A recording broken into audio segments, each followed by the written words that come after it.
नमस्कार दोस्तों, स्वागत है आपको स्टोरी हाउस चैनल में।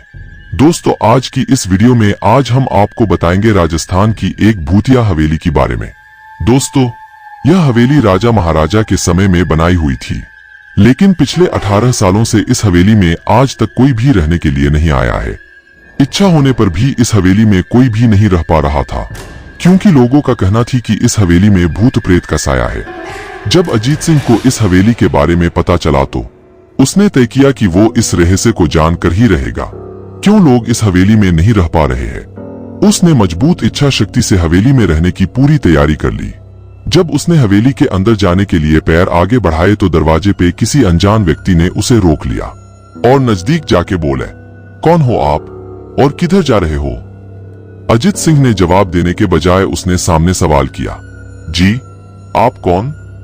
मेरा नाम अर्जुन सिंह है और मैं यही पास में ही रहता हूँ। अजीत सिंह ने कहा, ओह अच्छा, मैंने सुना है कि यह एक भूतिया हवेली है और यहाँ कोई नहीं आ पाता है, इसलिए मैं इस हवेली में एक दिन रुकने का फैसला किया है।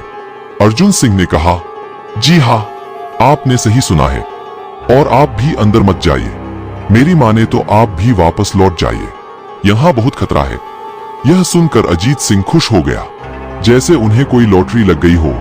अर्जुन ने उसकी खुशी को देखकर बोला, आप क्यों खुश हो रहे हो? आपको तो भूत का नाम सुनकर डर लगना चाहिए। शायद आपको पता नहीं होगा कि मैं भूत प्रेत में काफी दिलचस्पी रखता हूँ। अगर इस हवेली में भूत है तो मैं अंदर जरूर जाऊंगा और सारी सच्चाई का पता भी लगाऊंगा। इतना कहकर अजीत सिंह उस हवेली में चले गए। अंदर जाके अजीत ने अपनी बैग को साइड में रखा और हवेली के चारों ओर देखने लगा। सारे रूम भी चेक कर लिए। बाद में ड्राइंग रूम में आके सोफे पर बैठ गया। उसने वहां बैठकर दारू के 2-4 पेग भी पिए। वहीं अचानक उस रूम में लाइट का एक बल्ब चालू बंद होने लगी, लेकिन अजीत ने उस पर ध्यान नहीं दिया। थोड़ी देर बाद दूसरा बल्ब चालू बंद होने लगा, फिर तो हवेली की सारे लाइट चालू बंद होने लगी। यह सब देखकर अजीत अपनी जगह पे खड़ा हो गया और संपूर्ण सावचेत हो गया। अचानक उसके सामने एक छोटा टेबल हवा में उड़ने लगा। करीबन 6 फुट हवा में ऊपर जाके गोल गोल घूमने लगा और बाद में अजीत की ओर तेजी से आने लगा। अजीत ने तुरंत ही अपनी जगह बदल दी और दूसरी ओर चला गया और वो टेबल वहीं जाके गिरा जहां अजीत खड़ा था। अजीत कुछ समझ पाता उतने में सोफे की शीट उसकी ओर आने लगी।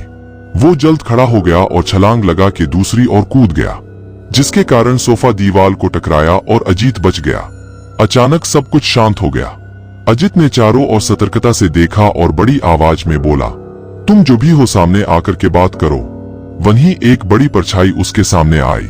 अजीत ने उस परछाई को देखकर बोला, कौन हो तुम और क्यों मुझे मारना चाहते हो?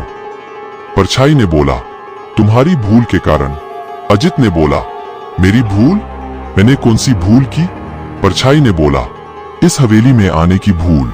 मैं किसी को भी इस हवेली में खुश नहीं देख सकता। अजीत ने बोला, लेकिन क्यों? वो परछाई ने जवाब दिया, आज से 18 साल पहले इस हवेली के मालिक ने मुझे यहीं पे ही मार डाला था। मेरी कोई गलती भी नहीं थी। इस कारण की वजह से मेरी आत्मा इस हवेली में भटकती रहती है। मैं किसी को भी इस हवेली में नहीं रहने दूंगा, क्योंकि इस हवेली में मेरा खून हुआ था। इस हवेली में जो भी रहने के लिए आएगा उसकी मौत होगी। अजीत ने कहा, मैं तुम्हें अपने असली रूप में देखना चाहता हूँ। तुम्हें मारने से पहले मैं तेरी यह इच्छा अवश्य पूरी करूंगा।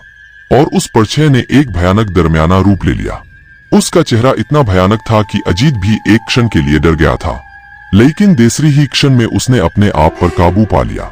बाद में इसने अपनी जेब में से सफेद पाउडर निकाला और उस भूत के पर फेंक दिया।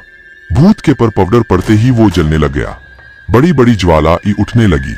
वो बहुत जोर जोर से चिल्लाने लगा और बाद में पूरी तरह से जल गया। उसके बाद अजीत ने चैन से सांस लिया और वहीं पर सो गया। दूसरे दिन सुबह जब अजीत को सही सलामत हवेली से बाहर आते देख अर्जुन को आश्चर्य हुआ। अर्जुन ने अजीत से पूछा, तुम कैसे जिंदा हो? जब अजीत ने अर्जुन को कल रात को घटी घटना को पूरी तरह से बताया और बोला, अब यह हवेली भूतिया हवेली नहीं रही। दोस्तों, आपको यह कहानी कैसी लगी प्लीज हमें कमेंट करके जरूर बताएं। हमारी और भी कहानियां पढ़ने के लिए वीडियो को लाइक और चैनल को सब्सक्राइब कर देना।